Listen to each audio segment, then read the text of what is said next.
In the fall of 1967, Johnny Cash, an American legend and a household name to millions of music fans around the world, was in deep despair. Ravaged spiritually and physically by the effects of more than a decade-long drug habit, and given to wild mood swings and irrational behavior, he had lost the will to live. With his personal life in disarray and blind to any other solution, he decided to put his life into the hands of God by crawling into the Nickajack Cave just north of Chattanooga. After 2 or 3 hours, the battery of his flashlight went out, and he lay down in total darkness. On a hill, far away, stood an old... Somewhere in the darkness, alone with his memories and a host of personal demons, came the light of a simple idea. His life was in God's hands, not his. No answer came, but an urging did. He started crawling in whatever direction suggested itself. At a certain point, he felt a breath of wind on his back and knew that from wherever it was blowing, that was the way out. He began to see the light and finally saw the opening of the cave. Truly a legend in his own time. This is Johnny Cash. Almost half a century into his career, Johnny Cash is a larger-than-life American icon. He has sold close to 60 million albums worldwide. And although to many people he remains the embodiment of country music, Cash has straddled musical formats like a colossus, as evidenced by the honors he shares with Elvis Presley, the only inductees into both the Rock and Roll and Country Music Halls of Fame.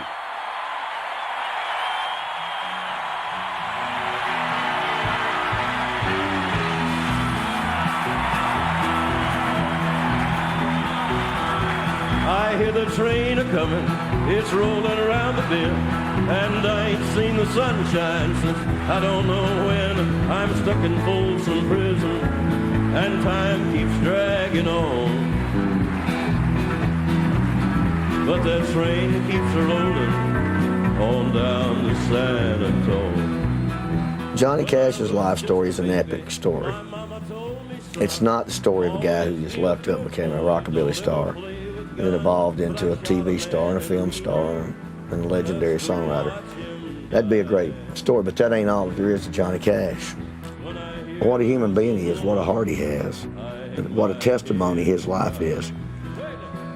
Johnny Cash music had an edge to it, you know, and it really cut. It's like, it's folk music, it's rock and roll, it's country, it's American music, you know. I think Johnny Cash was able to be himself because he insisted on being himself. I don't think you tell Johnny Cash to do anything. He's the first outlaw. Before there's Willie and Waylon, before there's any of that stuff in the 70s, Johnny Cash is standing up for Johnny Cash. I think Johnny Cash is one of the most important musical figures we've ever had come down the American landscape. There's just really not a lot of new folk heroes being invented, you know, the likes of Paul Bunyan or Davy Crockett and those kind of characters, you know, that were a product of their century. But Johnny Cash truly is an amazing folk hero. He's Johnny Cash. It doesn't matter who's in the top 10. He's Johnny dang Cash. I always thought it was kind of ironic that he starts his shows by saying, "Hello, I'm Johnny Cash." Is that he gave something to my life and to so many lives that didn't cost us anything but 3.5 minutes of our time. Well, if they freed me from this prison, if that railroad train was mine, then I'd move it on a little farther down the line, far from Folsom Prison. That's where I want to stay. Art is very mysterious. I often think that's true about people who spring forth, as Johnny did with a voice, the power to see in the surroundings something poignant and something deep. Johnny would have shipped that lamb. Look up there. I was born at Kingsland, Arkansas, on February 26, 1932. And, well, actually about 4 miles out. I wasn't born right in town there or anything. My grandfather lived by the book all his life, on rich bottom land with 12 kids and a wife. He never saw TV nor rode a jet plane, but he knew that heaven was holding his claim. In 1936, the Cash family, in which Johnny was the fourth of 7 children, had been one of 600 chosen for a swampland reclamation project near the Mississippi River at Dyess, Arkansas. His father, Ray, who had been with Brigadier General John J. Pershing fighting Pancho Villa in 1916, took work where he could find it, mainly on the railways and in the sawmills, often hopping the freight trains that passed in front of the family home to travel to where employment was available. But I guarantee on that getting up day. His mother, born Carrie Rivers, had inherited her father's talent and love for music. She played guitar and fiddle and sang. They sang in the cotton fields, as Johnny once suggested, to drive away exhaustion with songs of the spirit. Those songs of faith would forever influence Cash's life and much of his musical career. Wings in the morning to carry us home. I was 5 years old in the winter of 1937 when the Mississippi River broke the levee near Wilson, Arkansas, covered our cotton farm, as it did all the other cotton farms around. We heard by the radio that everybody would have to make arrangements some way to head for the hills. My dad said, we lived here for all these years. We wrought this cotton out of this ground by sweat and tears and blood. We're not giving it up. I mean, he had personally by hand, he and my older brother had cleared this snake-infested, wildcat-infested cotton land. It seems like every morning it would be a foot deeper. When it got 5 feet high, which was right at the level of the front porch, he said it's 5 feet high and it's still rising. He said, I guess we better manage to get you and the kids out of here. He said, I'm still going to stay with the police. How high is the water, Mama? 2 feet high and rising. How high is the water, Papa? She said it's 2 feet high and rising. We can make it to the road in a homemade boat. That's the only thing we got left that'll float. It's already over all the weed and oats. 2 feet high and rising. How high is the water, Mama? 3 feet high and rising.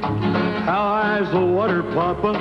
She said it's 3 feet high and rising. If your father's a sharecrop farmer and the Mississippi River is on the rise and it's just about to flood all the cotton land and take out your father's sharecrop, for that year, I mean, you really get right up close into the struggles and the sorrow and the pain of the common man. How high is the water, Mama? 4 feet high and rising. How high is the water, Papa? She said it's 4 feet high and rising.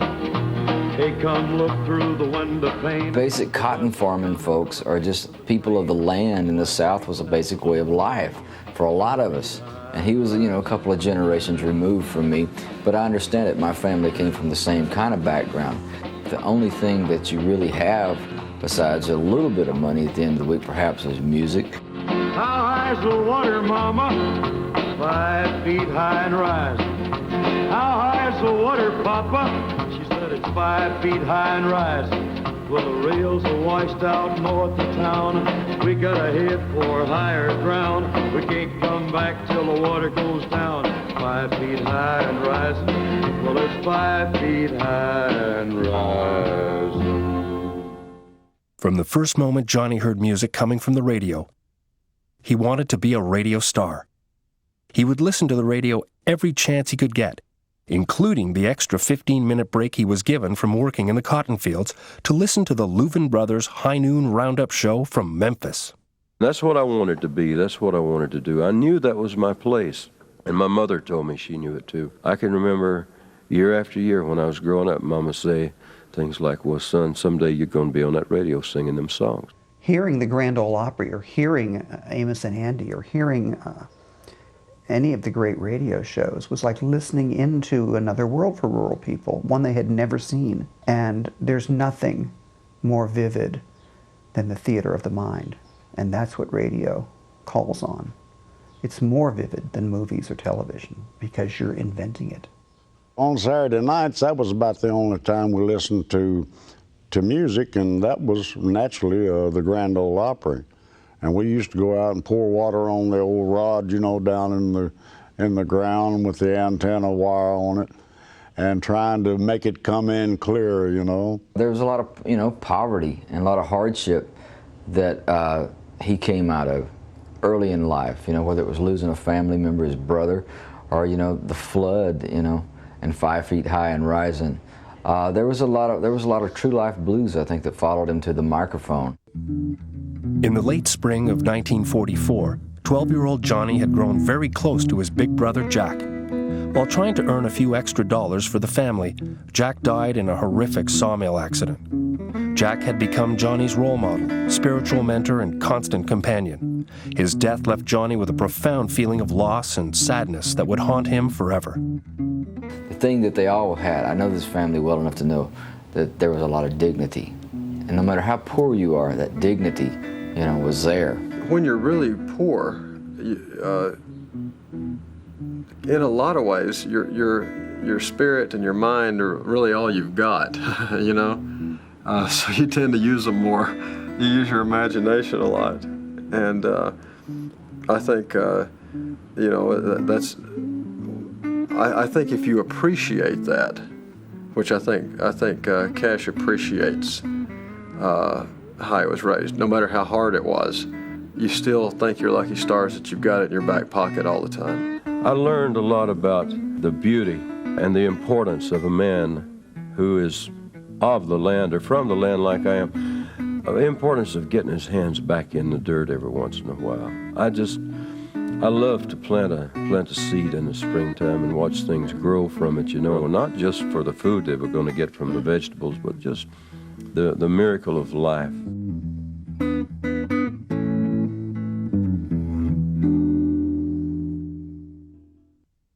After graduating from Dyess High School in 1951, Johnny hitchhiked north to work on the assembly lines in Detroit. He then enlisted in the Air Force and was posted as a radio operator in Landsberg, Germany. It was there that he bought his first guitar and began to write songs. One of the perks of being the radio operator was that, magically, it also brought in the Grand Ole Opry from Nashville.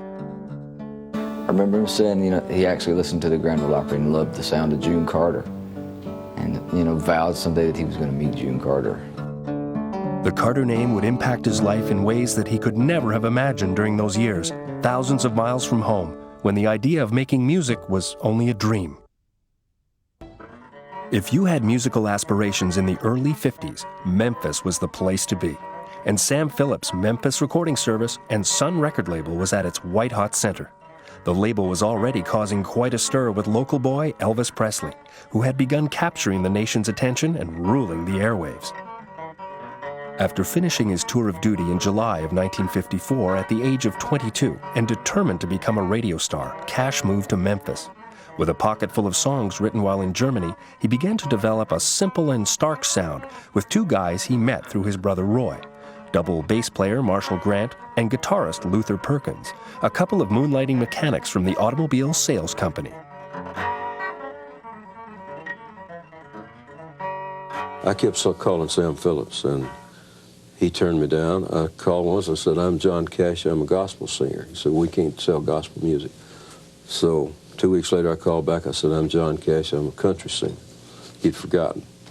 Couldn't see me. So I kept calling him until Sam finally said he'd listen. And he said, "Well, I won't have a band. I'll just have a bass and guitar. And I don't play the guitar too well myself." The fellas that are backing you up on the show today, didn't they start in the business with you? Yes, they did. Two of them did. We added one later. On bass, Marshall Grant started with us. Later we added W.S. Holland. He joined the group. Electric guitar, Luther Perkins has always been with us. When we got through the audition, first of all, I liked what I heard. It was different. And he said, "Mr. Phillips, when we come back," and he got to this before I'd given him a decision on whether he had done well or not, "I'll bring a good band with me next time that'll come in." So I said, "Johnny, I kind of like what I heard, just like it is." Everybody knows where you go when the sun goes down. I think you only live to see the lights uptown. I wasted my time when I would try. During his first session at Sun with Sam Phillips in the spring of 1955, Johnny Cash recorded Cry, Cry, Cry, which became his first hit single. The mechanics quit their jobs, the Tennessee Two was born, and they hit the road. He just had the different sound that it was so, his voice was so different. The sound of his voice, it was dark, it was mysterious, and the music was simple. It was elementary in a sense, but it was really elegant. And I realized all that as a kid, and Luther's guitar just wove around his voice like a vine or something. Some guy asked Luther Perkins, he said, "How come you just go and everybody else goes?" You know, he said, "They're hunting for it." He said, "I found it." When I first started getting those Sun records, I don't think I knew as a child what it was that appealed to me. I just knew that I liked it. But I think what was the elemental appeal as a child or as a kid was the simplicity of it, just the stark clarity of what it was. They were great songs. In a very basic kind of a way, they were great songs.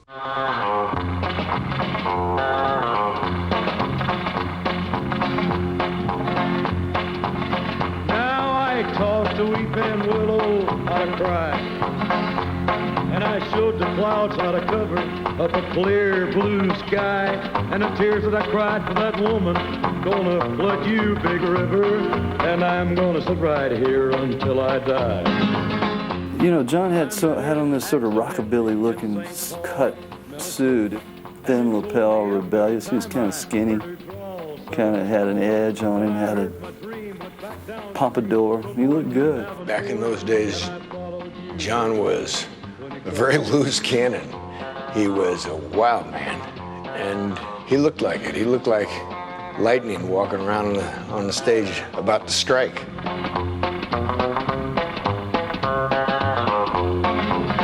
And you took me to St. Louis later on down the river. A freighter said she's been here, but she's gone, boy, she's gone. I found her trail in Memphis, but she just walked up the bluff. She raised a few eyebrows and then she went on town alone. Now won't you bat it down by Baton Rouge, River Queen, and roll it on. Take that woman on down to New Orleans, New Orleans. Go on, I've had enough, dump my blues down in the Gulf. She loves you, Big River, more than me.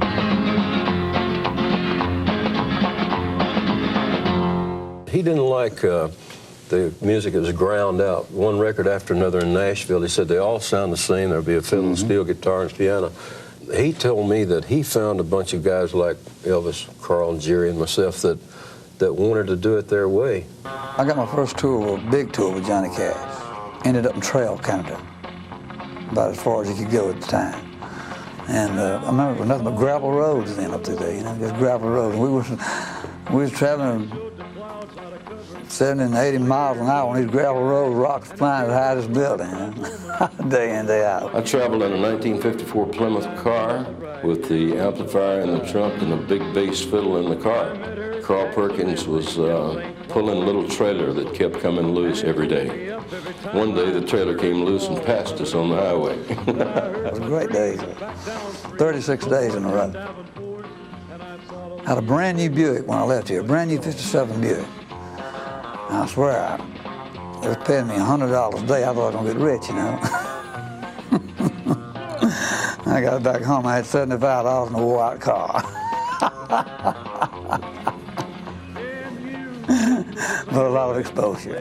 With the number of superstars on the Sun label, the odds were that at some point they were likely to run into each other in the studio. That magic moment came one winter afternoon in 1955. Carl Perkins was doing a session, and Jerry Lee Lewis was playing piano on it. Carl had told Johnny Cash he was cutting a session and dropped by. Well, the session was just about over, and Elvis dropped by, and then Johnny Cash, and then there was, you know, we quit making records. And had, you know, just, they got to talking and singing and stuff out in the studio, and I had these 3 or 4 mics already out there, so I remember I was sitting in the control room looking out the window and turned on the mic. I turned to whoever was in the control room. I said, I think I'd be remiss if I didn't record this. I never forget it that Johnny and Carl and myself and Elvis, you know, every time Johnny and Carl would start to sing something, do something, and Elvis just take over and start singing. It was kind of funny. He said, let's stop this section, just play some for the fun of it. He said, let's sing some gospel songs. It was magic in the block. It had to do with this little bitty building there, right next door to a restaurant. Anytime Sam was going to talk business with Johnny Cash or somebody, they'd go right over to Taylor's. Jerry Lee'd show up. He would always have a country fried steak at Taylor's. So they had some good food and beer, and the jukebox with a lot of Sun records on it. I remember we'd go in there, and I walk the line and come on, and when Cash hums, about 10 people in the room go, mmm. The first time I heard Johnny Cash, it was 1956, and I was going fishing one morning before daylight with my grandfather and my father in this old borrowed 49 Ford with one of those big chrome analog dashboard radios. I was sitting in the back seat with my chin resting on the back of the front seat. I was not aware that there was any music going on. I was sort of hypnotized by the headlights in this two-rut road down in East Texas Piney Woods where we were headed to a favorite fishing hole of my grandfather's. And out of that radio came that, you know, that little strumming thing, the way I Walk the Line starts. And I was 5 and a half, and it was like suddenly the world turned itself on for me.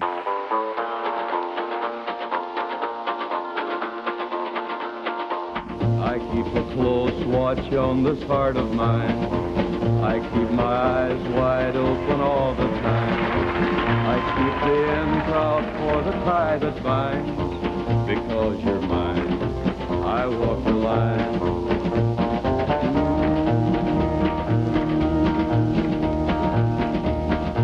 As sure as night is dark and day is light.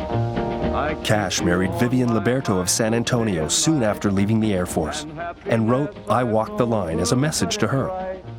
It became his first #1 song in June of 1956. I was with Carl Perkins one night in Gladewater, Texas, and I wrote the words to I Walk the Line backstage, and I used a tune that I'd had from the days of the Air Force, a tune that I had gotten off of my tape recorder from a guy playing the guitar, just making runs, chords on the guitar, and I played it backwards and it had a humming sound to it.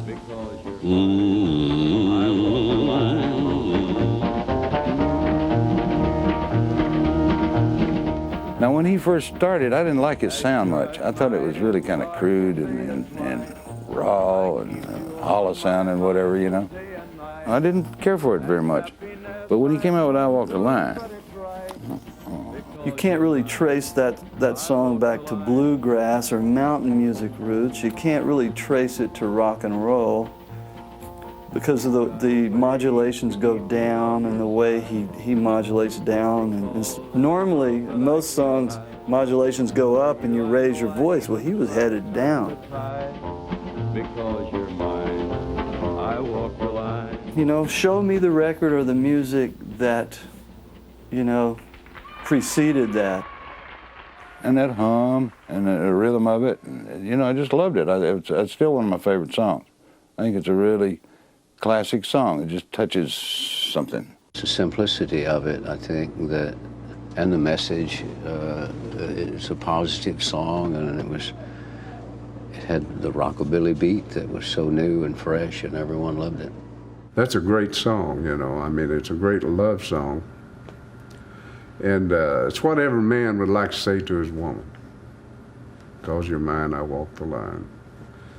It was time for something with a new feeling and a new spirit and a new mood to take over, and that's what happened in Memphis in 1955. Nowhere else on earth would you find what happened in Memphis between what happened with Elvis's world, Jerry Lee, Carl Perkins, Cash, Roy Orbison, Sam Phillips. That hasn't happened again, and I don't think it ever will. Those boys just basically came in off the farm, sat down in Memphis, made some records, and changed the world. Just around the corner, there's Hardy. Well, I think it was a combination of all of us at Sun Records and Sam Phillips' genius, along with Jack Clement's genius, that kind of turned the music world on its ear. He didn't really know that much about music. He knew about sound. A lot of it had to do with the I think the black gospel music that we all heard growing up, and the mixture of that and other sounds coming in from Mississippi, like Jimmy Rogers, and then a little bit of the Nashville sound getting across the mountains. And, you know, So Memphis was like a melting pot of various sounds coming in from the north, south, east, and west. We started out with 2 instruments and a song and a beat that was so bare and sparse it sounded like a train with 2 wheels gone, you know? Right there is where music, hybrids of music, if you want to call it that, gospel influences and hillbilly influences and blues influences got mixed up and turned itself into rock and roll with a good backbeat. And that group of people who did that in the South were called rockabilly performers. And Johnny fits into that firmly as an experimenter with a really punchy backbeat married to a country idiom, and that's kind of what his early music is like. It's very simple, it's very stark, but it's very propulsive and very rhythm-oriented, and yet with a very country heart. It was a magic time for all of those young guys. Well, I had a lot of influences. I had a lot of influences when I was a little boy. There was Jimmy Rogers and the Carter family, and whoever was popular, you know, that's who I liked. It has been said that the Carter family is the spirit behind every country song written or recorded since 1927. June Carter, a second-generation member of the Carter clan, had caught Johnny's eyes and ears years earlier. He loved the Carter family, and I think he was very impressed with that. That was one of the first things that drew him to a June. No, this is our little family, and we sing the songs mostly of the old Carter family, and well, we've been around these parts for a long time, and we're proud to be part of the Johnny Cash Show. This is Mama Maybelle Carter. I'm June. This is my sister Anita back here, and my sister Helen over here. So that's all.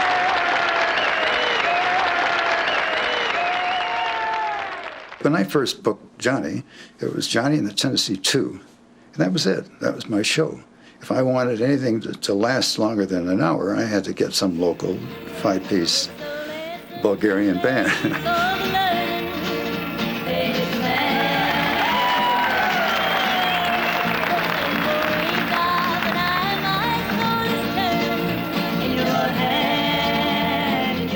I booked June on the date in 1960 in Dallas at the Big D Jamboree. She had never worked with Johnny. He was strongly attracted to her and her reputation and her family's reputation, but barely knew her. Like the star-crossed lovers, there was always a certain inevitability about the relationship between Johnny and June Carter. In 1956, Johnny ran into her backstage at the Grand Ole Opry and told her straight out that he was going to marry her someday. June is a second-generation Carter family singer. You know, her mother, Maybelle Carter, and her Aunt Sarah and Uncle A.P. started their recording career in August 1927. Ralph Peer, who was a talent scout for the Victor Talking Machine Company, put an ad in the Bristol, Tennessee paper that if you want to make a talking or singing record, come to the Bristol Hotel on August 2nd. So over the hills from Southwest Virginia came A.P., Sarah, and Maybelle Carter. June Carter had already been on the road for 20 years by the time she joined Johnny's show in 1962. Understanding the grind of constant travel and touring, she was the perfect road companion. And then that evolved to, well, why not have the Carter family sometime? And then that evolved to, well, let's have the Carter family all the time. And then when Carl Perkins started coming back again, we added Carl. And then we had Johnny Western was the MC. Then the Statler brothers were added. And we wound up with a repertory company. And then with the skill of Johnny and June sitting down in the creative process where they had a lot of innovative ideas of how to use all these people, the kind of songs that they would do together, and they came together tremendously well.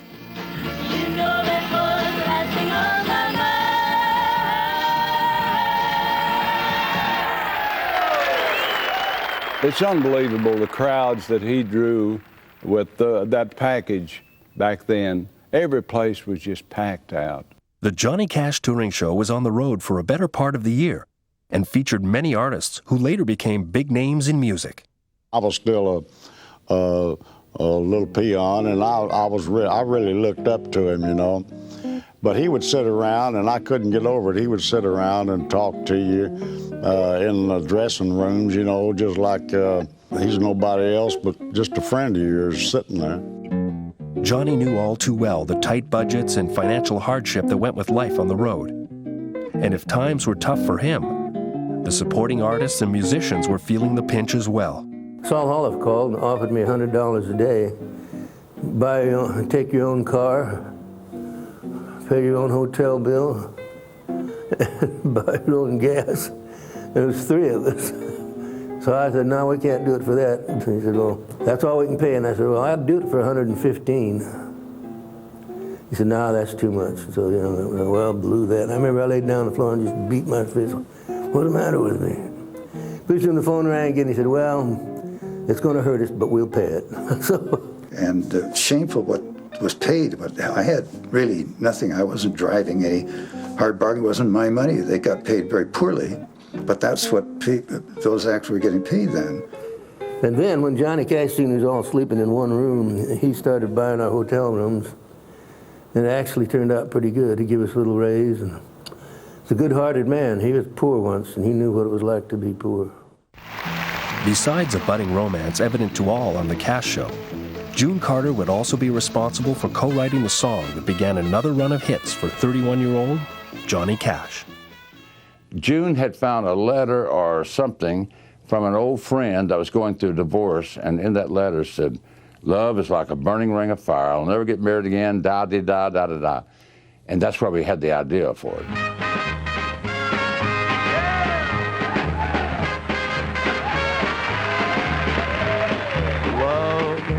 Is a burning thing. Johnny was on the road and he said, well, I'll tell you what, y'all ain't gonna believe this, but I had a dream last night. I dreamt I heard Ring of Fire with Mexican trumpets, and I was singing it. And June and I looked at each other and said, Mexican trumpets. And he called me and I got to talk to him. He said he wanted me to come to Nashville and help him produce this thing. He had this thing, he wanted to have these 2 trumpets on it and all that. Okay, fine. Well, it put me in kind of an awkward position because I had to go in there and sort of take over, and here's Don Law supposed to be the producer. Well, I did it. You know, I probably, I don't think I really alienated him, but I was taking a chance of doing that. But Johnny Cash asked me to do something, I'd do it. So I went in there and sort of took over. I made him change the mics on the drum just to you know, get started. And then he had these 2 horn players there, and they didn't know what he wanted to do. He had a dream. He heard these horns playing on that song, his dream. So he's got 2 trumpets, and they don't know what to do. And I said, well, go da da da da da da da da. He write that down. Da da da da da da da da. You know, and then we did it.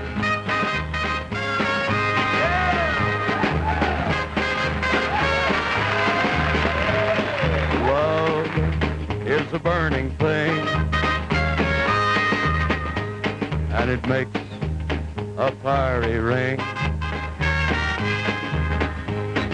Bound by wild desire, I fell into a ring of fire. I fell into a burning ring of fire. I went down, down, down, and the flames went higher. And it burns, burns, burns, the ring of fire, the ring of fire.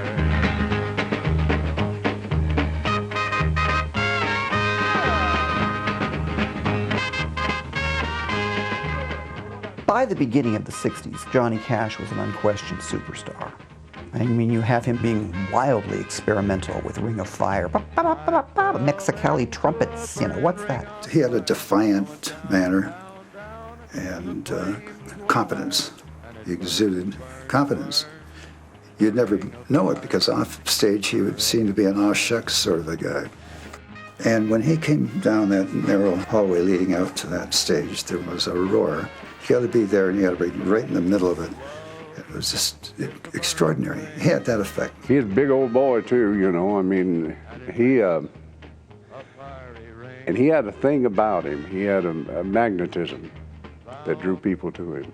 Elvis Presley and Johnny Cash were the most true charismatic people I've ever seen on stage. I've never seen anybody come close. And you can't remember who was on before or who was on after. after he gets through. It doesn't make any difference. I've seen Elvis shake, Hank Williams shake, but he did something that I've never seen happen before. He turned his back on the audience and stayed turned. You know, in vaudeville, the old rules were never turn your back on the audience because you might get hit in the head with a grapefruit or a tomato. You got to be watching all the time so you could duck. And here was Johnny Cash dressed in black, and he turned around with his guitar over his back to the audience. And that was just as shocking as shaking your legs on the stage. The electricity of his performance. Sometimes a little crazy. I heard he kicked all the lights out of the footlights out at the Grand Ole Opry. At first I thought he was just nuts. Genius comes in strange packages. And then somebody told me what he was doing. Avoiding jail time after being arrested for smuggling in El Paso, Cash's life was being fueled by amphetamines and barbiturates. He was on the road to disaster. Like everybody else on the show, we would observe Johnny taking handfuls of the pills, you know, and all. And I know one time he called us out in the back alley. We were in Des Moines, Iowa, and he was in one of these little pickup trucks with a camper on the top. He just got back from Mexico, and he said, "Boys, look what I got." He opened up a drawer, and I mean, he had one of these candy scoopers like you scoop up jelly beans with, and he said, "How many do you want?" You know, I mean, that camper was loaded down, but he was pretty wild on the pills. But they weren't illegal or anything. You go to a drugstore and get them, and or get a prescription easily. And I got the first one I ever had. I didn't even know what they were. I just told the druggist in Spalding, Nebraska, that I needed something to keep me awake, and he gave me a bottle of little green pills. I knew I was awake, but I didn't know I felt good. I never went back for any more. A lot of people that don't understand the road, that don't understand living out here, and the boredom that goes along with it, and the high that you have to attain in the evening in order to be Johnny Cash, sometimes doesn't wear off before daylight. You want so bad to sound your very best to these fans, because there's no telling the trouble that they went to get to the show to start with. And you want to sound your best, and you can't, and you know you can't, but you still got to go out there and try it. Yeah, I think some of these promoters will get a map of North America and just throw darts, and wherever the dart hits, that's where you're going to go next.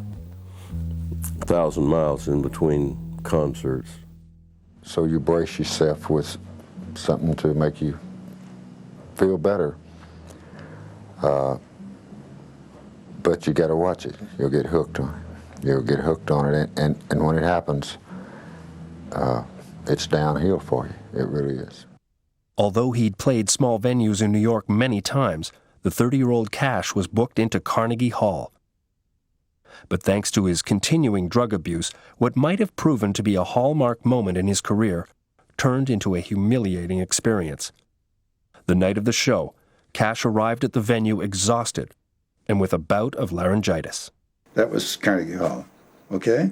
A lot of publicity, set him aside, made him a distinct entity in Nashville, like the attempt to make him the one of a kind. But he couldn't sing, and it was nerves. Johnny had stayed up, nervous, stayed up for a couple of nights and lost his voice. And it was, "Because you're mine, I walk the line." That's how his voice was then. And the place was packed. And he apologized to the audience for his voice, you know. But he said, "But I'm still going to do the show for you. I might whisper, but if I have to, I'll talk the lyrics for you." And they, "Yeah, Johnny, we love you," you know. Brought a Jimmy Rogers lantern out there and put on Jimmy Rogers' hat and sat on a stool with just his guitar and whispered, "I walk the line." And you could hear a pin drop. Still chokes me up. And I heard things. I knew things was going on. I knew he was having a crazy period. I knew he was, and only somebody that's beginning to have the same problems could understand. People get up in church and testify and say, "Preacher, I'm going to heaven straight as I can go. I'm walking the straight and narrow." But I found out that I can't go that way. You got to go a half a mile a day and touch people as you go, and it's a struggle. On a hill far away. By the mid-60s, Johnny Cash was fully living up to his crazy man image. Thanks to addiction and absence, his 12-year marriage came to an end. June Carter had finally reached the end of her patience and threatened for the first time to leave him. For Johnny, it was the beginning of deep soul-searching and desperate measures to pull out of the free fall in which he found himself. He was taking probably 100 pills a day, some to get up, some to get on stage, some to get off, some to sleep. It got pretty bad for John. Johnny and his friend George Jones shared much more than music while on the road in the 60s. We drank together, we took pills together, we got in trouble together. We suffered a lot of pain together, but we had some, what we thought were some great times together. Of course, as it turned out, as it always happens, we both paid severely for our mistakes of abusing ourselves and our loved ones around us. It's not easy to be Johnny Cash, you know, and to have everyone looking at you, and have everybody scrutinizing you, and checking on you, and trying to do you favors you don't want, and, you know, and loving you too much. I mean, I think we loved Elvis to death, you know.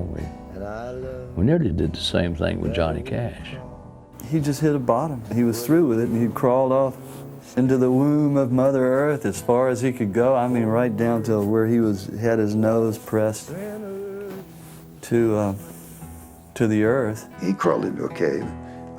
I'm not too sure how long he intended to stay there, and I'm not too sure that he wanted to end it all.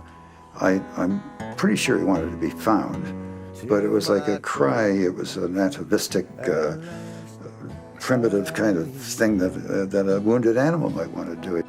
And that's about the time that June entered into his life, the best I could tell. Had a crush on her, in love with her for years, and she wouldn't have anything to do with him as long as he stayed stoned. He did straighten up then, and for years he was straight. Then he'd backslide once in a while, but she was good for him. They were two people in love and understood what was going on. She changed Johnny. People need that in their lives. They need people they love and that love them. And I think it was miraculous in a way, but I think that they both earned that continuity over the years, so that when Johnny's health was really at risk, she was there. And I think she probably did save his life. Probably more times than we'll ever know. Sometimes just success don't mean everything to a person. It has to be another heart and another soul involved in it. And I think June gave that element to his career that probably saved his life.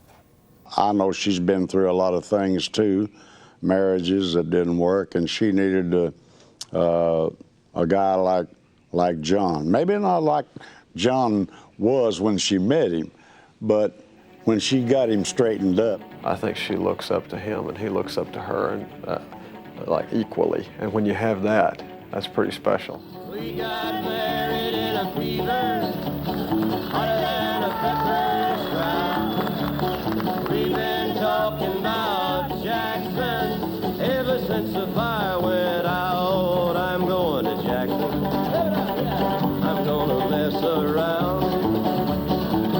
Yeah, I'm going to Jackson. Look out, Jackson Town.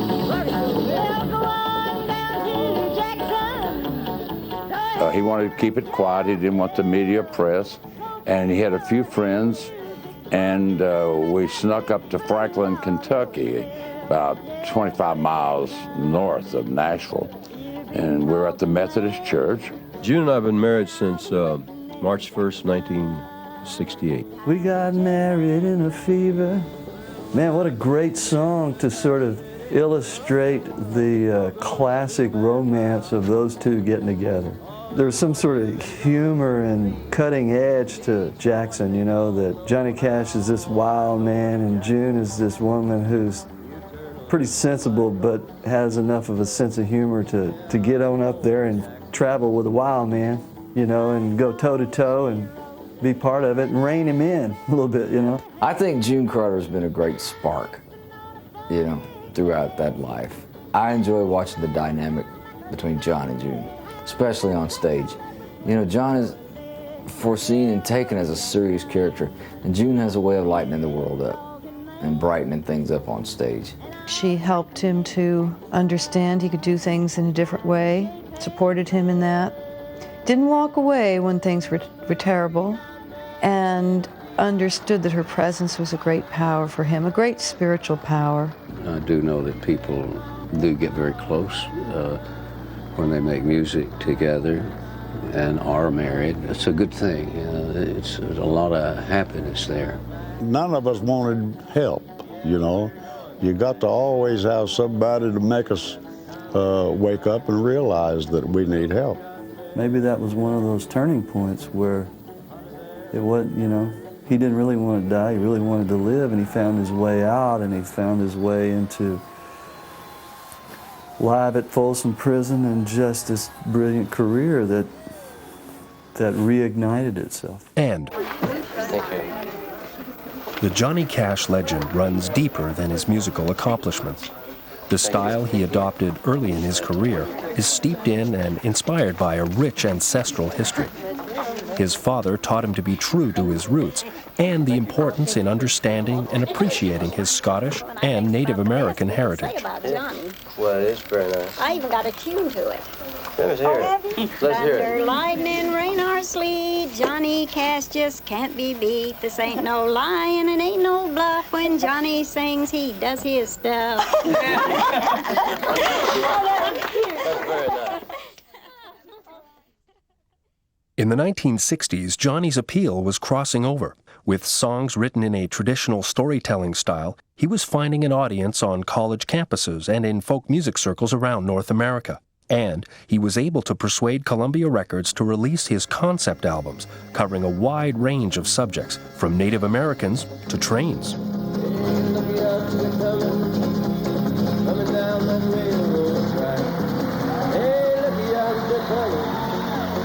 Coming down that railroad track, it's that orange blossom special, bringing my baby back.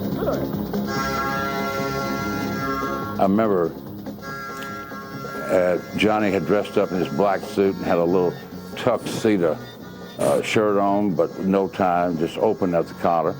And he was sitting at Columbia Records, and this little kid came in with filthy blue jeans, filthy hair, and he circled him like an Apache circling a campfire. And he said, pardon me, what is your name? And Johnny said, well, my name is Johnny Cash. He said, man, you are truly beautiful. Johnny got real nervous. He said, what's your name? He said, Bob Dylan. He said, Bob Dylan? He said, I got your album. I'll maybe California and get some sand in my shoes. I'll write that orange blossom special and Luton Pease, New York blues. And he was very much a part of that burgeoning folk scene. Johnny was ahead of us in terms of professionally because he could do concerts sooner. He was doing concerts when I was doing clubs. And Johnny would be in and out of town with the Carter family every other year or so, or I'd see him on the road or someplace in California, maybe run into him at the Troubadour where I would meet up with Janis Joplin. And he was very much a part of the community that I belonged to. You're worried about getting your nourishment in New York? Well, I don't care if I do that. His appeal does cross from rockabilly to country to folk, but if you listen, the style doesn't change that much. To begin with, he's probably the most country of the rockabillys. And among the country artists, he's the most rockabilly. And as a folk artist, he's the most country. His elemental style is still Johnny Cash, but it does, because it's so basic, it does cross. For one thing, he is an absolute rebel who goes his own way and speaks his own words, and he's always done it. And he took up for the underdog back when popular artists, popular music people weren't doing it. It was, people weren't taking up for Native Americans and poor people like that. And I think that appeals to people. His integrity appeals to people, and his integrity comes across. The plight of Native Americans compelled Cash to record The Ballad of Ira Hayes, the true story of a Native American war hero who took part in the celebrated raising of the American flag on the island of Iwo Jima, but died a forgotten man, a penniless drunk. I got very little Indian blood in me myself, except in my heart. I got 100% for you tonight. It's good to be with you.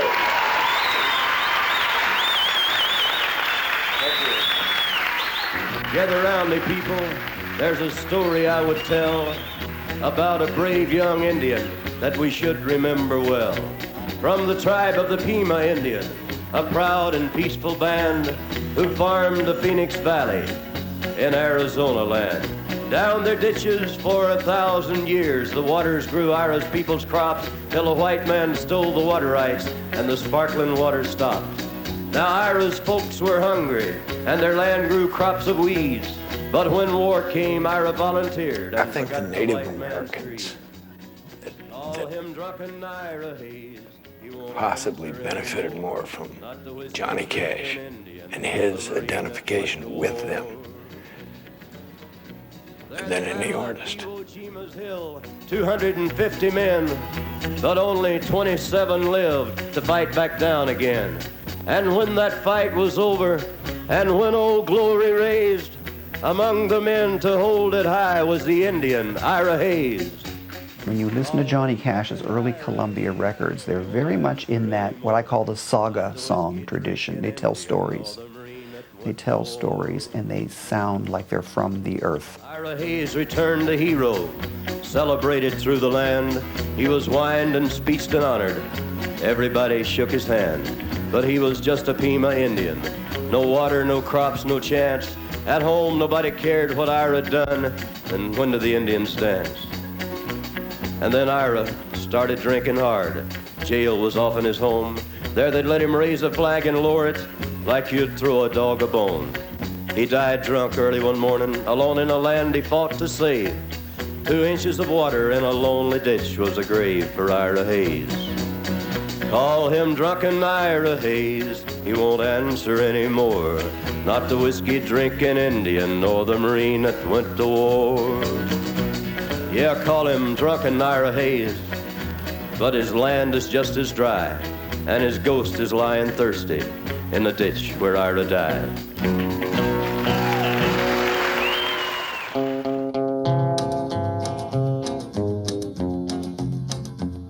I hear the train a-comin', it's rolling around the bend.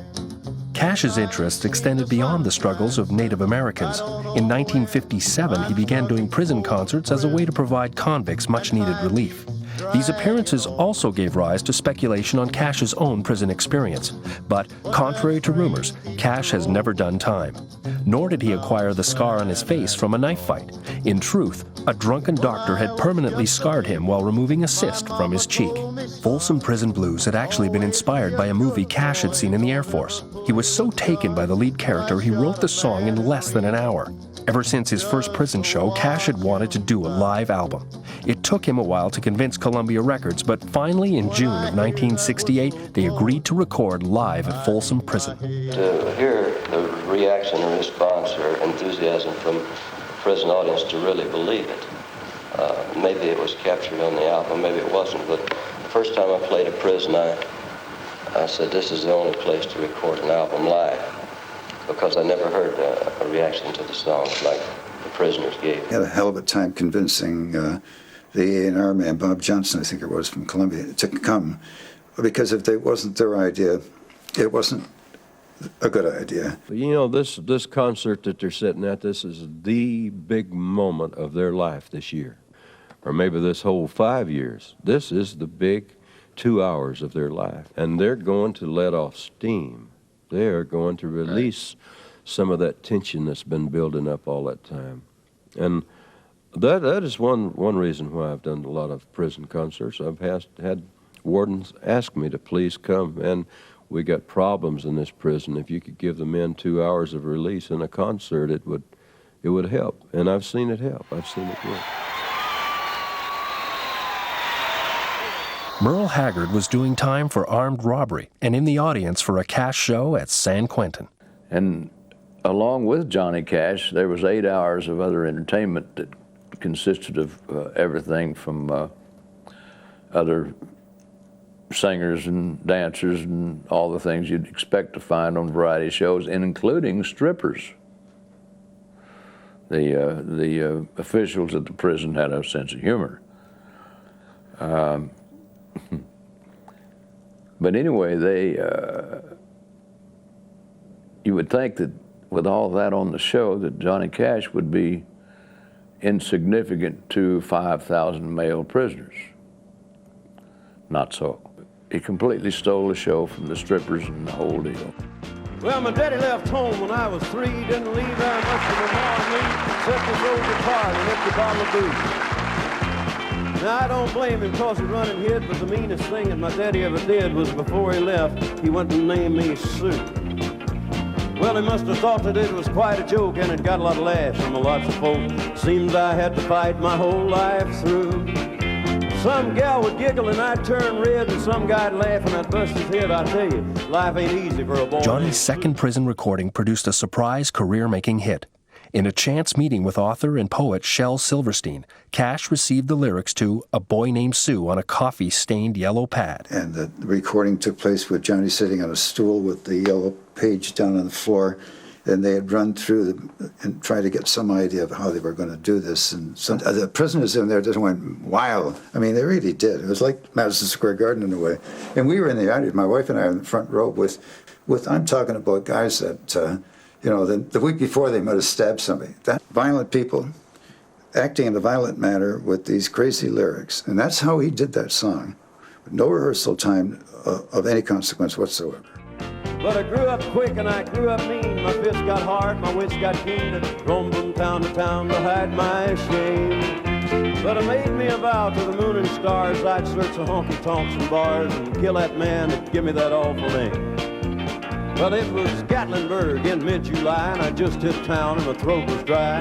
Thought I'd stop and have myself a brew at an old saloon on a street of mud, and there at a table dealing stud sat the dirty mangy dog and named me Sue. Well, I knew that snake was my own sweet dad from a worn-out picture that my mother had. Knew that scar on his cheek and his evil eye. He was big and bent and gray and old, and I looked at him and my blood ran cold, and I said, "My name is Sue. How do you do? Now you're gonna die." That's what I told him. Well, I hit him hard right between the eyes, and he went down, but to my surprise, come up with a knife and cut off a piece of my ear. Then I busted a chair right across his teeth, and we crashed through the walls and into the street, kicking and gouging in the mud and the blood and the beer. Well, I'll tell you, I fought tougher men, but I really can't remember when. He kicked like a mule and he bit like a crocodile.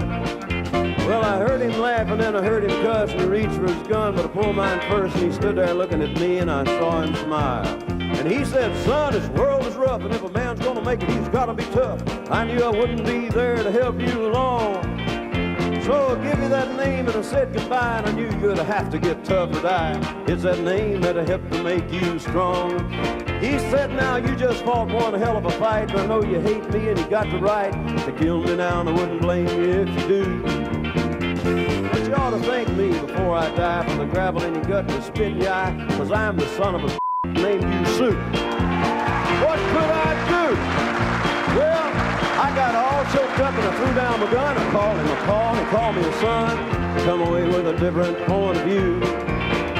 And I think about it now and then, every time I try and every time I win. And if I ever have a boy, I'll name him Frank or George or Bill or Tom or anything but Sue. I don't want him to go around being called Sue all his life. That's a horrible thing to do to a boy. Trying to get a home in the world. Name a boy Sue. The boy named Sue shot to #1 on both the country and the pop charts, which is very unusual in those days. It turned him from a pretty successful act to a superstar. I mean, we suddenly went from a contract of $1,250 a night with advertising at the top to $100,000 RN for one night at a time when that was an awful lot of money.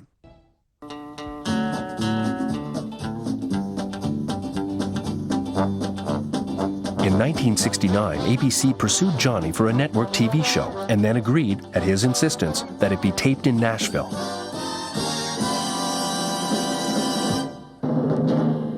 Hello, I'm Johnny Cash. I couldn't sleep for like 2 or 3 nights before, wondering who was going to be on the show, you know, what he was going to wear, what he was up to. I mean, it unsettled me, and I'd watch the show and then live, you know, until the next one came on for how good it was. It was very hip. It was a hip show. I mean, he had like guests on there that you normally wouldn't see. After I came out of the joint and got my life straightened out, well, I went to do his television show that was networked at the time, and we were there early. Bonnie and I were married at the time, and we were there. And middle of the day, the show was going to be that evening, and Cash was talking to me, see what I wanted to do and everything. And he knew I'd been in the prison, and he said, you know, it'd really be good if you told the people what's really been in your past. I said, John, you know, that's the fear of my life, is people finding out that I've been in prison. I don't want to do that. I said, you know, that's having to walk up and ask for a job and say, I've been in the joint. I'm an ex-convict. They automatically think you're a thief or a nut. I said, I'd rather not do that. And he said, well, if you do, he said, the tabloids will never be able to throw it in your face. And he said, I really believe the people would be on your side if you were honest with them about it. And it was, I mean, you talk about fright. I had so much confidence in him at the time. I'd become a fan of his music, but more a fan of him. I liked the way he carried himself on stage and was able to pull that show off over there in that prison without any voice. A couple of musicians. And his insight was so keen, and I thought, well, maybe he's right.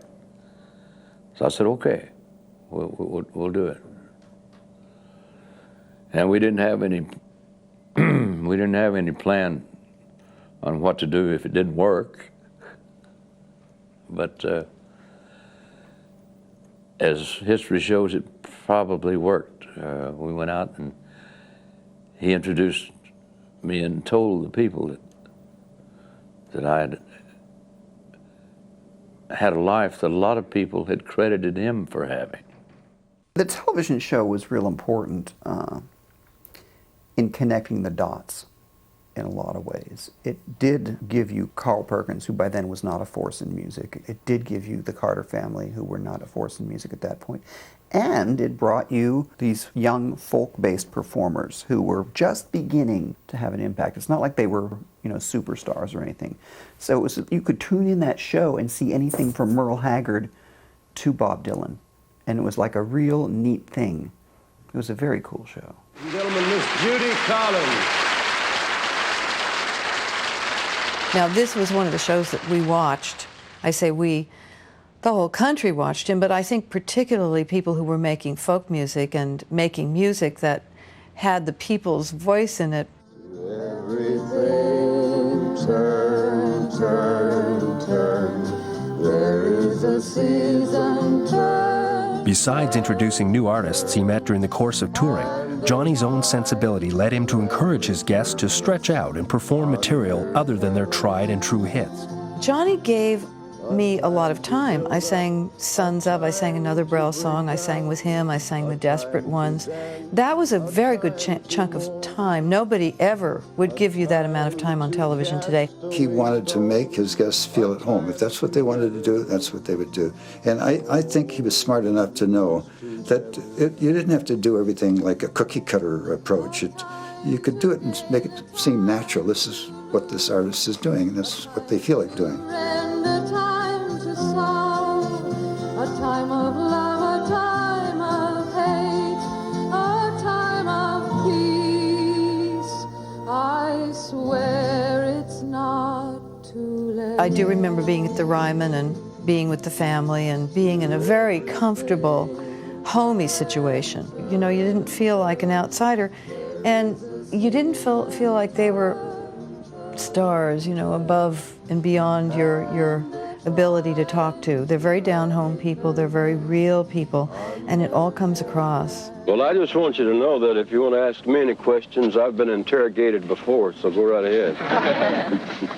I say that, except for prisoners, the finest audience I ever played to was college. There was also a tremendously interesting contrast between Johnny and his persona. Some of his compatriots, men in the Village and in other places, who tended to mumble a little bit, maybe look down, maybe not quite have the contact. You know, he was always right there, and I think that made a tremendous difference. Johnny, do you think that country music has more of a feeling to it than the other types of music now currently playing? I think so. I think people are looking for realism and truth in music in a lot of instances. There is a secret of Johnny's longevity in the fact that he has 47 albums out and in print, and I think that it's the realness about him. It's his commitment to social causes. It's his commitment to writing about people in a real way and telling it like it is. I went out to visit the campus to look around the other day. I talked with several of you, and we asked each other a lot of questions. I asked you questions, you asked me questions, and an idea for a song started brewing then. And since I saw you last Saturday, I wrote this song. And I just finished writing this song, the 4th or 5th rewrite this morning, so that's why I've got to have the cards to remind myself of what the words are, the last version I wrote. This song is a very personal thing, I suppose you might say, but it's the way I feel about a lot of things. This song is called The Man in Black.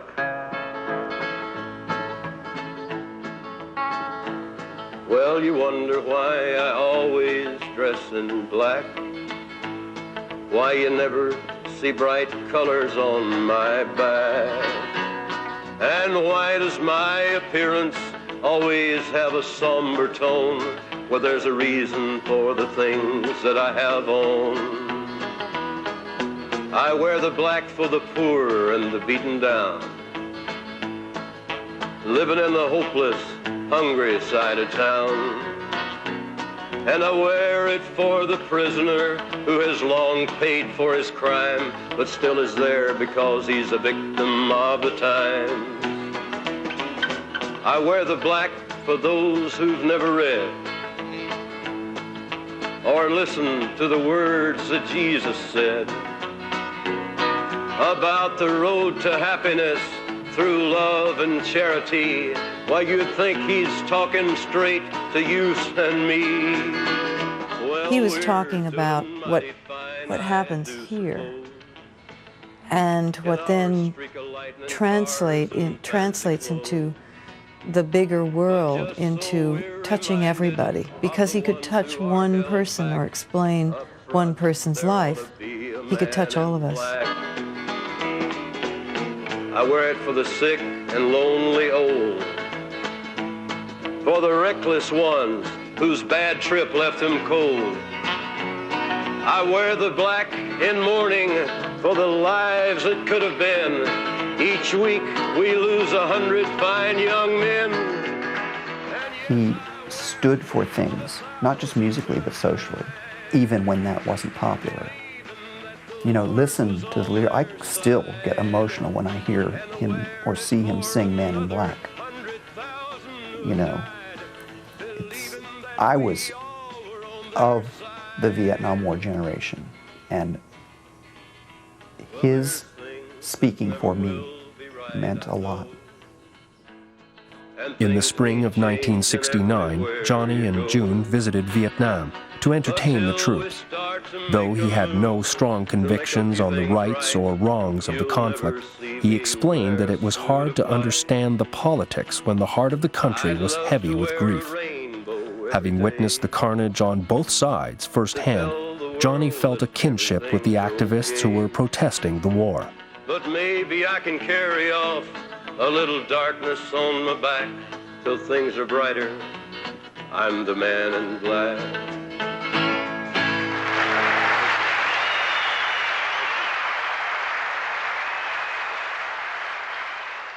And that was the beginning of an amazing avalanche of what happens when things click on television. It's just extraordinary. There's nobody faster with a gun than me. Do you think they wouldn't? In 1971, Cash carried his Man in Black image to the big screen as he began fielding offers from Hollywood.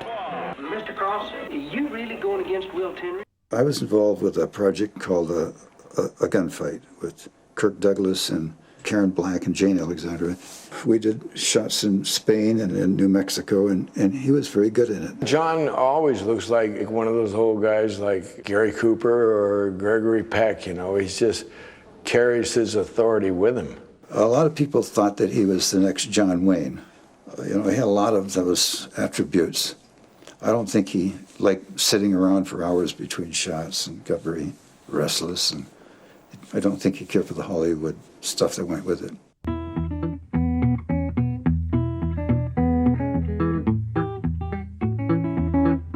Through the 70s, Johnny Cash's presence on the record charts had greatly diminished.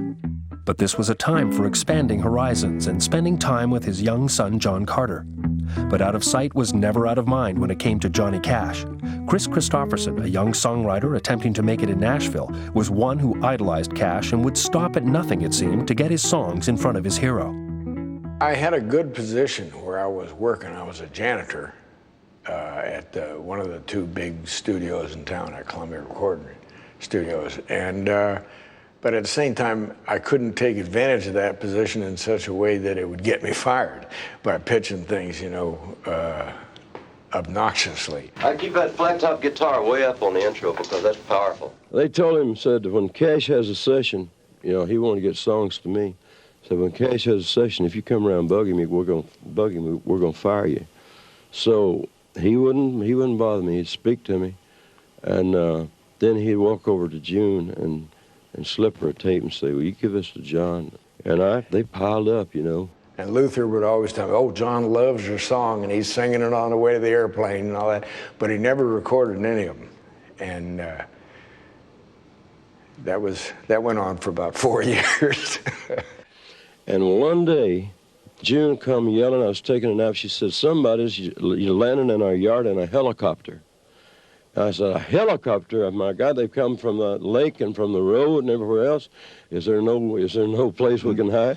And I ran outside, and here's a helicopter landing right in my yard. And it stops, and Chris Christopherson jumps out of the helicopter. And he said, "I'm going to get this song to you. I don't care how I have to do it. Here's a song for you." You have to know what it meant to me to have Johnny Cash recording my song. Well, I woke up Sunday morning with no way to hold my head that didn't hurt. And the beer I had for breakfast wasn't bad, so I had one more for dessert. Then I fumbled in my closet, threw my clothes and found my cleanest dirty shirt. And then I washed my face and combed my hair, stumbled down the stairs to meet the day. I smoked my mind the night before with cigarettes and songs that I'd been picking. when he was going to record it, they were arguing with him at the television. People were saying, you can't say stoned in there. I think Bob Tubert suggested I could say, wishing Lord I was home. And I said, but it's not the same. And John didn't say anything. I was up in the balcony at the Ryman when he did sing the song. And he came that line, he looked up at me, he said, wish Lord that I was stoned. On a Sunday morning sidewalk, I'm wishing, Lord, that I was stoned. I remember the night he introduced it on his ABC show. And, you know, I listened to the words even as a 11-year-old kid, whatever I was, 12. And I went, man, some good thinking went into that. Some hard living went into that. And obviously Kris Kristofferson wrote the song, but when Cash sings it, I mean, you don't think for a second that he's doing something that somebody else wrote. He's talking straight from his own heart.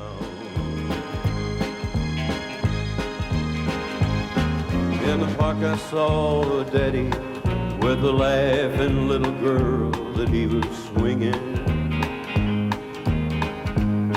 Then I stopped beside a Sunday school and listened to the songs that they were singing.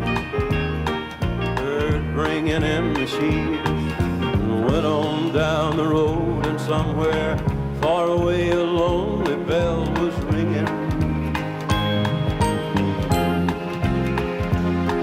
And it echoed through the canyon like a disappearing dream of yesterday. Most people who deal with that kind of down place in their life or in their soul are in denial of it. But when Johnny sang that song from Kristofferson, we all realized that somebody understood that, and we felt a little better understood from hearing it. The 80s were a patchwork of good and bad times for Johnny Cash. He was inducted into the Country Music Hall of Fame, the youngest artist ever to have that honor bestowed. Really exciting, the Hall of Fame. Yes, every country boy, especially if you ever picked a guitar, you know, that's been the ultimate dream. But at a time when he should have been happiest, record sales were at their lowest, and he was unceremoniously dropped from Columbia Records. Then, following a hospital stay, painkillers were back in his life, as was the realization that addiction was a lifelong struggle. But even if he was not the presence on the charts he once was, the 53-year-old Cash was still drawing crowds. Then, with Kris Kristofferson, Willie Nelson, and Waylon Jennings, the idea to form a band together dawned on these once fiercely individual artists. The Highwaymen really came about as kind of an accident. Everybody says it was their idea, and I know it was mine. John had us over in Montreux, Switzerland, Waylon and Willie and I, for a Christmas special. And I remember when somebody was interviewing us and said, well, why Montreux for a Christmas special, John? And Waylon said, because that's where the baby Jesus was born. So we're sitting there, and like I say, I know I was the one that thought of it. John said to Willie, you know, you've recorded an album with every human being on the planet except me, and we should do that. So they decided they were going to do that. Waylon lived there in Nashville, so he said he'd be there. And Willie said, well, if I was a songwriter, I'd be there too. Well, it's a vacation for me because I only work a quarter of the time, you know, and I only have 25% of the responsibilities. With sold-out tours and an album that hit #1 in June of 1985, the Highwaymen project exceeded the wildest dreams of the four musical friends who had come together to share their common passion for music. I think the four of us all recognize that we got four monstrous egos here to deal with, you know, and so we got to be careful. How we ever made that work, I'll never know. But we had a lot of fun. Made a lot of people nervous. With Johnny Cash, I found it that familiarity breeds respect. I've never lost a sense of awe around him. Although I would go up and sing harmony with him, whether he liked it or not. As the 80s came to a close, Johnny was dealing with another series of life's difficulties. In 1988, he almost died from double pneumonia. Then, Roy Orbison, one of his best friends, died of a heart attack. 2 years later, his beloved mother passed away. As the 90s dawned, Johnny was once again being tested to the limit. By the early 90s, Johnny Cash was without a record contract and had all but decided to retire from recording when interest was shown from the unlikeliest source. A recording offer came from Rick Rubin, producer of acts like the Beastie Boys and the Red Hot Chili Peppers. Cash was initially skeptical, but later embraced the recording sessions with as much enthusiasm as he had during his first record deal at Sun more than 40 years earlier.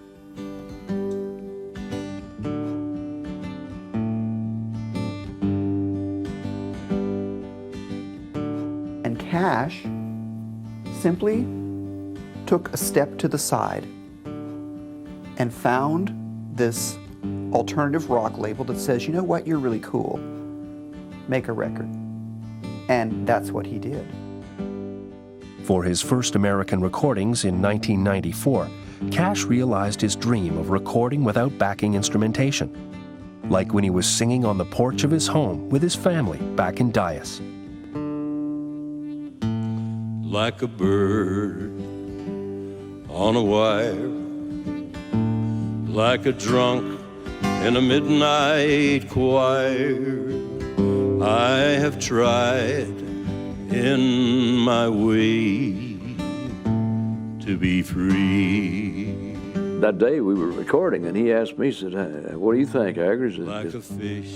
Does that sound like Johnny Cash? I said, it doesn't sound like the young Johnny Cash. Like a night in but you damn sure tell who it is, and it sounds good to me. I think his recordings with Rick Rubin are really some of his best stuff simply because they don't doctor it up with much. I mean, I think you really want to hear what he is, and you don't want a whole lot of other mess with it. Or how much more honest can you be just taking the guitar and singing a song? That's what country music is all about, really. I have been unkind. That's inspirational because it's like you look at the global impact he's had as an artist, and then to see him come full circle. Cash brings it right back down to the earth, basics, you know. Whether it's singing about murder or God or, you know, a love gone wrong, whatever. He's just really singing his heart and his mind out right now. The lyrical content of the songs, if you want to stick them to me and say these are Johnny Cash, then I'm part good and part bad, but I'm redeemed. Like a baby stillborn, like a beast with his horn, I have torn everyone who reached out to me. But I swear by the song and by all that I have done wrong, I'll make it all up to thee. I saw a young man leaning on his wooden crutch. Even the diagnosis of Scheidegger syndrome, a neurological disorder like Parkinson's disease in 1997, could not silence Cash or quench the fires of creation that burned within. He was on a voyage of discovery. With Solitary Man, his third Rubin recording in 2000, music critics were not only singing his praises, but placing his work in the Best of the Year category. Johnny Cash's straight-from-the-heart approach to his music has brought him fans of all ages and with varying musical tastes. And in 1996, Johnny Cash proudly accepted the Kennedy Center honors from President Bill Clinton. Like a bird on a wire, like a drunk in a midnight choir, I have tried in my way to be free.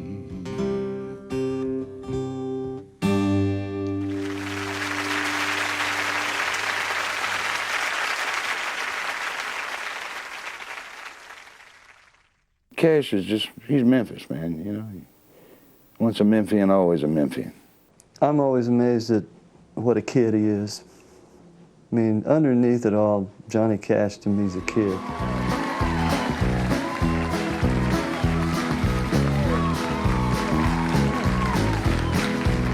Well, I remember when I was a lad, times were hard and things were bad. But there's a silver lining behind every cloud. Just poor people, that's all we were, trying to make a living out of black land dirt. We get together in a family circle, sing out loud. Daddy sang bass. Mama sang tenor. Little brother was on help a troubled soul.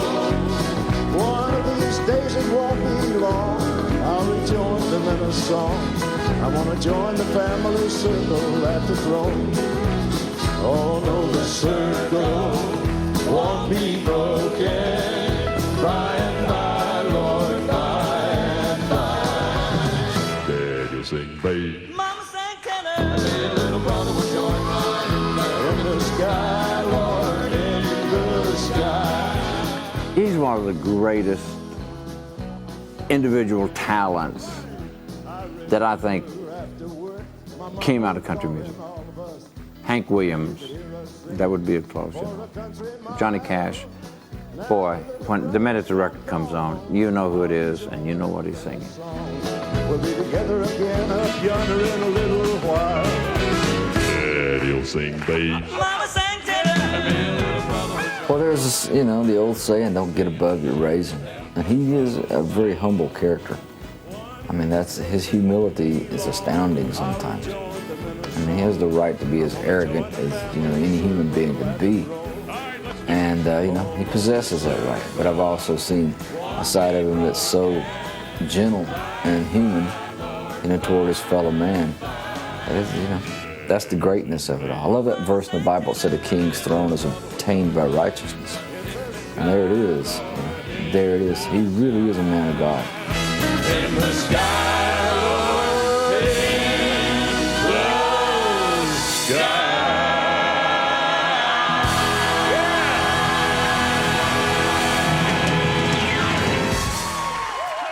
His rebirth, his resurgence, his energy are very much a part of that dark cave experience, and his good fortune to come out into the light again. As long as people love country music, people will love Johnny Cash because he personifies what that art form can be at its finest.